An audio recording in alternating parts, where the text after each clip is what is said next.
Hello and welcome to another episode of the Language Hacking Podcast.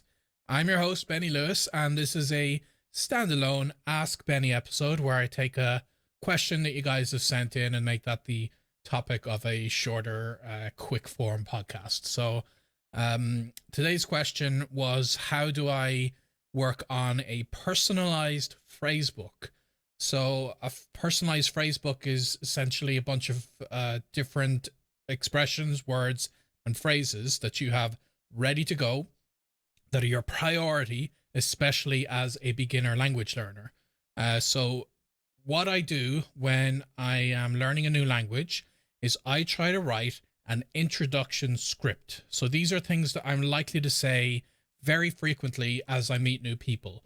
So whether that be something I'm likely to say with a teacher that I have via Zoom call, I'm going to introduce myself. I'm going to say why I'm learning the language. I might share some travel plans. I would talk about my work. So I would write all of this out ahead of time. If you like, write it out in English or your native language first, and then try to look up the individual words as best as you can. I wouldn't just go straight to copying and paste it to Google Translate. I would use that if you absolutely have to, but I would try to focus on the individual words and then have that ready to go and run it by a native speaker. So in one of my first sessions with a teacher on the likes of italki or Preply, I would make sure I'm going through with them how I should say these things, and they can send me corrections. So maybe I say something like me from Ireland, and they correct that and show me the right conjugation of the verb to be or whatever it might be. And I note that and I add that to my permanent list of like phrases. And another thing I might use for inspiration is I'm a huge fan of the Lonely Planet phrasebooks, and you can buy these for the equivalent of $10 or pounds, depending on the book. There's lots of competing books. These are made for tourists, but they do have very good sections that I find do tend to be relevant to something I might want to talk about. I'm personally, for instance, a vegetarian, and they tend to have that phrase in there, I don't eat meat or whatever it might be. And I might add that to my own personal database.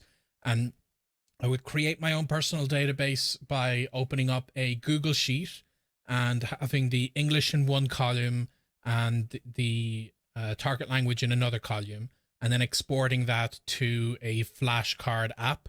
My personal one of choice is Anki.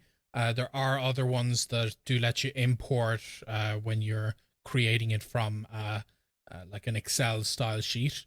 So I would do that based on a combination of phrases I find already made. Another resource that would give you some of the bare minimum absolute essentials is Omniglot. My friend Simon, who I have on the podcast, he's either already been out or will be shortly. He has some essential phrases for each language on his site. So I would also go there, and the ones that I know I'm most likely to say, I would add them to my personal phrasebook.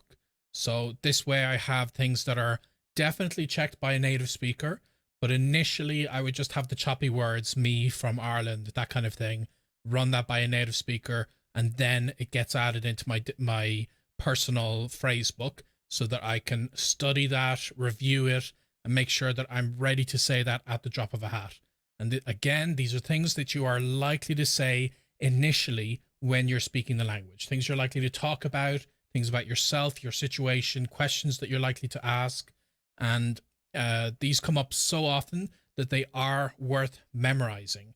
And you don't need to be thinking to yourself, I have to get, I have to be able to know the grammar inside and out of these phrases. These are just set phrases that you would memorize the entire phrase like it's one unit, as it were. So this is something I do like to do as often as possible, especially in these initial stages in the language.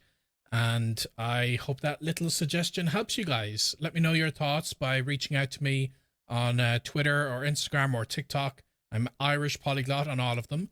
And otherwise, I hope you've been enjoying this podcast. And until the next time, I will wish you a very happy language learning.